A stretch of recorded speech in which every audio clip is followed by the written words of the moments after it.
और उन सदग्रंथों के गूढ़ रहस्यों को जनसाधारण को बताऊंगा, लेकिन स्वयं नहीं आए तो दास भेज दिया पुण्यात्माओं उस परम पिता ने।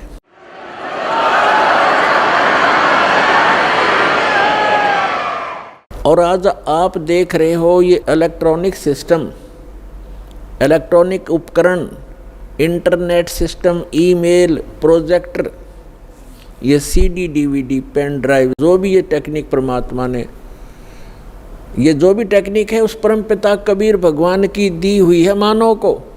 ये मानव सत्र की सोच नहीं, ये सत्कर मान लेना। अगर ये मानव की सोच होती तो लगभग 40 लाख वर्ष तो इस चतुर्युगी के बीत गए हैं और आज तक ये टेक्निक उपलब्ध नहीं हुई, मानव नहीं खोज सका। ये परमात्मा ने कलयुग इसलिए नाम रखा इसका कि इसमें मशीनरी युग होगा, टेक्निक इसके अंदर परमात्मा अपने बच्चों को देंगे। और उसका मूल उद्देश्य ये है कि इस तत्व ज्ञान को जो 600 वर्ष पहले परमात्मा कबीर जी बताना चाहते थे, आज घर बैठे अपने बच्चों को इन टीवी के माध्यम से, इंटरनेट के माध्यम से, ये जो यूट्यूब आदि बन गए हैं, इनके माध्यम से घर बैठे ये अमृत ज्ञान बताऊंगा और तब ये समझ जाएंगे और मेरे पास आ जाएंगे, अपना कल्याण करवा लेंगे।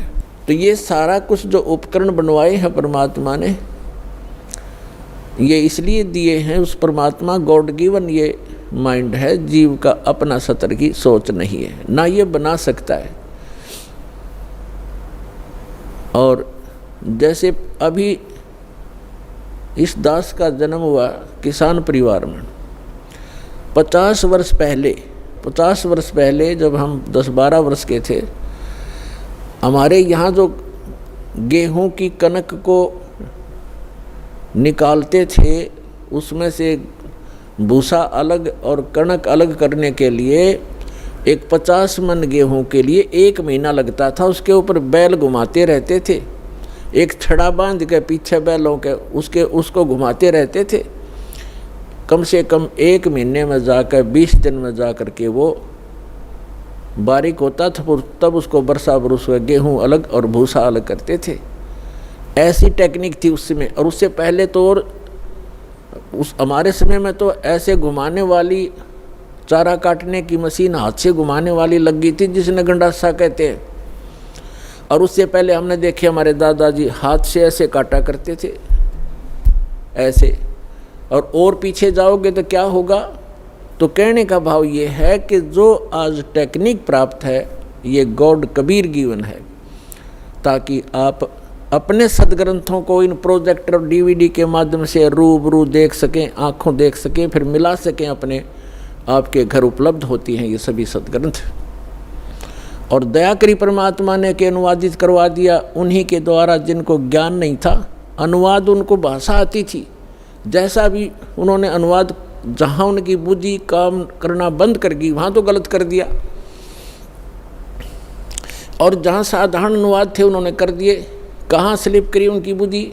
जैसे श्रीमद् भगवत गीता अध्याय नंबर 7 के मंत्र नंबर 18 में अनुत्तम गति शब्द है। गीता ज्ञान दाता अपने से अन्य परमात्मा के विषय में जानकारी देता है और अपने विषय में भी जानकारी देता है। लेकिन गीता अनुवाद करने वालों का दृष्टिकोण यही रहा कि श्री कृष्ण जो है ये सुप्रीम पावर हैं। श्री कृष्ण इज विष्णु, ये विष्णु जी को सुप्रीम पावर मानकर ये मानते रहे कि श्रीमद् भगवत गीता का ज्ञान श्री विष्णु जी ने दिया है श्री कृष्ण रूप में।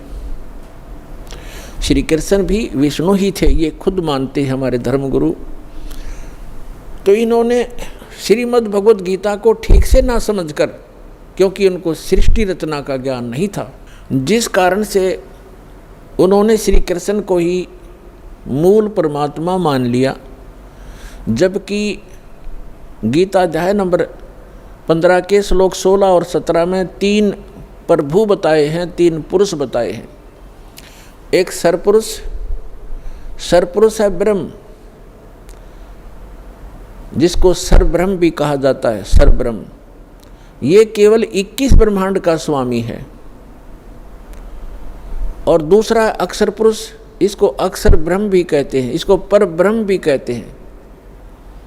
ये 7 संख ब्रह्मांड का स्वामी है, प्रभु है, पुरुष है, मालिक है। पुरुष कहो परमात्मा को।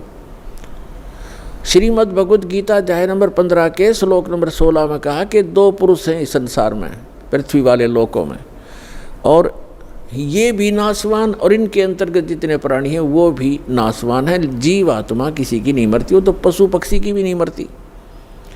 श्रीमद् भगवद गीता अध्याय नंबर 15 के श्लोक नंबर 17 में तुरंत कहा है, उत्तम पुरुष है तू अन्य। पुरुष माने परमात्मा, प्रभु, स्वामी। उत्तम पुरुष यानी पुरुषोत्तम। पुरुषोत्तम तो इन दोनों से कोई भिन्न है। सरपुरुष और अक्षर पुरुष, जो 16वें श्लोक में बताए, इनसे कोई भिन्न है, वो वास्तव में परमात्मा कहा जाता है। उत्तम पुरुष है तू अन्य परमात्मा इति उदाहरत। यह लोकतरम आविश्य विभर्ति अवय ईश्वर है। उत्तम पुरुष यानी पुरुषोत्तम, श्रेष्ठ भगवान, सही परमात्मा तो इन दोनों से कोई और है, अन्य है, और वही परमात्मा कहलाता है, वो परमात्मा कहा जाता है। और वही तीनों लोकों में प्रवेश करके सबका धारण पोषण करता है। श्रीमद् भगवद गीता अध्याय 15 के श्लोक नंबर 1 से लेकर 3 में एक विशेष विवेचन है, विवेश विवरण है कि उल्टा लटका हुआ ये संसार रूपी वृक्ष है। उल्टा लटका हुआ संसार रूपी वृक्ष जानो, जिसकी ऊपर को जड़ तो समझो मूल मालिक है, वो उत्तम पुरुष है तू अन्य जो है वो तो है जड़, मूल, और उसके बाद जो जमीन से बाहर दिखाई देता है वो सारा पेड़ होता है। उसके फिर विभाग बताए हैं। अक्षर पुरुष जो तना है वो अक्षर पुरुष है, और उससे कोई मोटी डार निकलती है वो सरपुरुष समझो। और उस सरपुरुष के आगे जो 3 शाखा हैं, रजगुण ब्रह्मा, सतगुण विष्णु, तमगुण शिव जी, वो आगे शाखा हैं, वो देव हैं, ये तीनों ब्रह्मा विष्णु महेश हैं। और 5 रूप संसार, उस परमेश्वर ने श्रीमद् भगवद गीता अध्याय नंबर 15 के श्लोक नंबर 1 में बताया है कि ऊपर उसी का विवरण अपनी सिंपल लैंग्वेज में सच्चिदानंद घन ब्रह्म की वाणी में कहा कि अक्षर पुरुष एक पेड़ है और सरपुरुष वाकी डार। सरपुरुष कहते हैं ज्योत निरंजन काल को, और इस काल के 3 पुत्र हैं, रजगुण ब्रह्मा, सतगुण विष्णु, तमगुण शिव जी।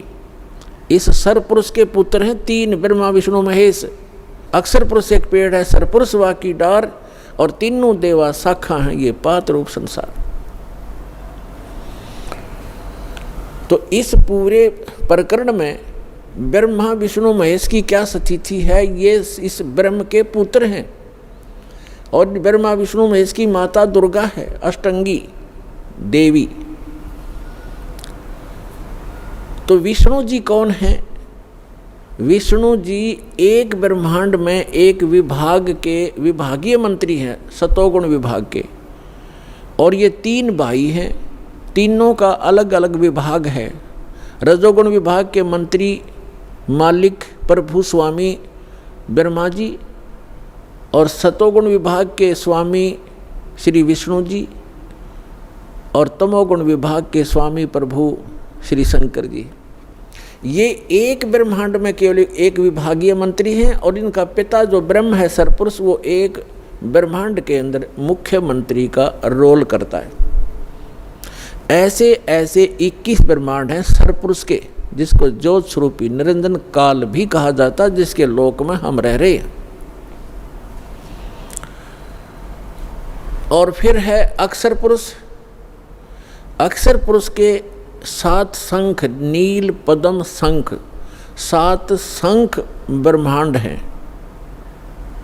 और फिर तीसरा रहा वो परम अक्षर पुरुष, उत्तम पुरुष है तू अन्य, वो ओवरऑल कंट्रोलर है।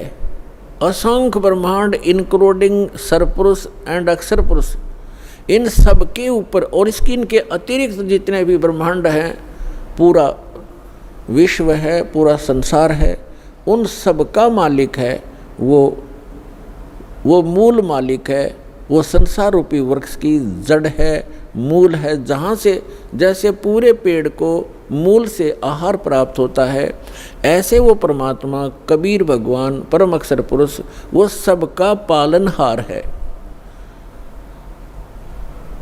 अब जैसे जिन महापुरुषों को परमात्मा मिले उनमें से एक आदरणीय गरीबदास साहिब जी गांव छुड़ानी जिला झज्जर वाले हैं। वो बताते हैं परमात्मा को आंखों देखकर परमात्मा से परिचित सारी सभी ब्रह्मांडों से और परमात्मा द्वारा रची सृष्टि से परिचित होकर कहते हैं, अनंत कोटि ब्रह्मांड का एक रति नहीं भारे, सतगुरु पुरुष कबीर हैं ये कुल के सिरजनहार। वो कबीर कौन है? हम सुल्तानी नानक तारे, दादू को उपदेश दिया, जात जुलाहा भेद न पाया, वो काशी महे कबीर हुआ। अब ये है वो सारे ब्रह्मांडों का रचनहार, मूल मालिक। अब हम फिर आते हैं श्रीमद् भगवद गीता अध्याय नंबर 15 के श्लोक 17 पर। उत्तम पुरुष तु अन्य परमात्मा इति उदाहरतः, ये लोक तरम आविश्य विभर्ति अवय ईश्वर। उत्तम पुरुष तो कोई और है, पुरुषोत्तम तो कोई इन दोनों से अलग है, जो 16वें श्लोक में कहा है 15वें अध्याय के श्रीमद् भगवद गीता में। सपुरुष और अक्षर पुरुष से अन्य है, वो पुरुषोत्तम कहलाता है और उसको वास्तव में वो परमात्मा कहा जाता है। परमात्मा माने श्रेष्ठ आत्मा। श्रेष्ठ आत्मा वही होता है जो किसी को दुख ना दे, किसी के बेटा बेटी की मृत्यु ना करे, कैंसर ना करे, किसी को रोग से युक्त ना करे, दुखी ना करे, उसको परमात्मा कहते हैं, श्रेष्ठ आत्मा, अच्छी आत्मा।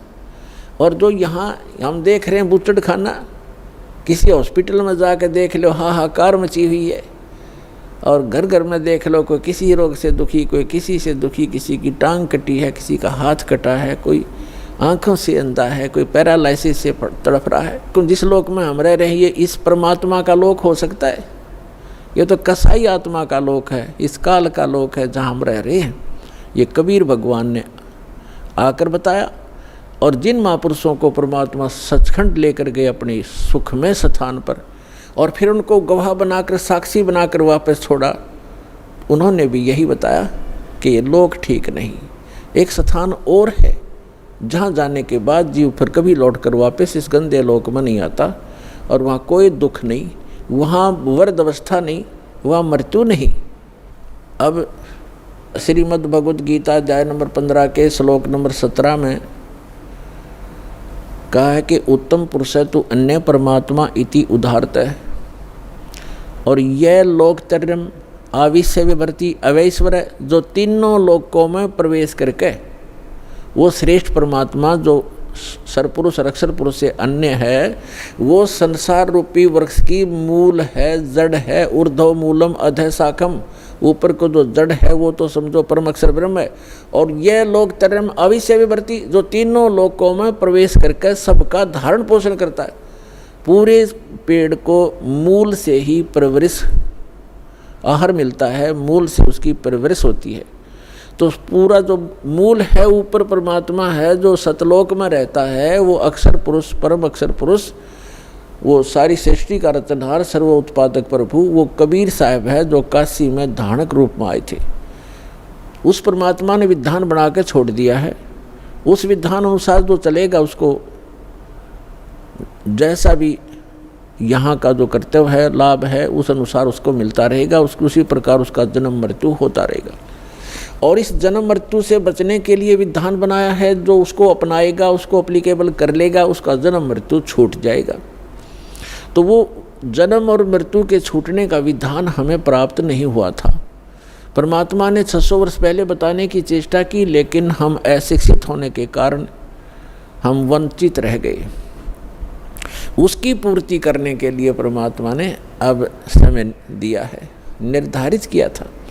अब जो प्रसंग चल रहा है, अब यहाँ कई व्यक्ति श्रद्धालु आपको भ्रमित कर देते हैं कि श्रीमद् भगवत गीता अध्याय नंबर 15 के श्लोक नंबर 18 में गीता ज्ञानदाता कहता है कि मैं लोक वेद के आधार से मैं पुरुषोत्तम प्रसिद्ध हूँ। तो वो भ्रमित करते हैं कि रामपाल इनकम्प्लीट ज्ञान देता है, 17वें श्लोक तक ही बताता है, 18वें में क्यों नहीं बताता कि उसमें खुद कहता है मैं पुरुषोत्तम हूँ। यदि उसको 18वें श्लोक को हम फाइनल माने तो 17वां गलत हो गया, क्योंकि गीता ज्ञानदाता तो ये कहे कि पुरुषोत्तमता इन दोनों से कोई अन्य है।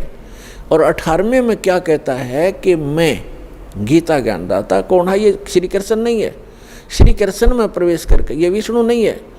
श्री कृष्ण कहो चाहे विष्णु को, ये बोलने वाला श्री कृष्ण और विष्णु नहीं है। इनके अंदर इनका पिता जो सरपुरुष है उसने प्रतिज्ञा कर रखी है, 7वें अध्याय के 24-25वें श्लोक में कहा है, वो खुद कहता है गीता ज्ञानदाता कि मैं अपनी योग माया से छुपा रहता हूँ। ये बेबुद्धि मंदबुद्धि के लोग मुझे एज ए कृष्ण मान रहे होंगे, व्यक्ति रूप में खड़ा प्राप्त मान रहे होंगे।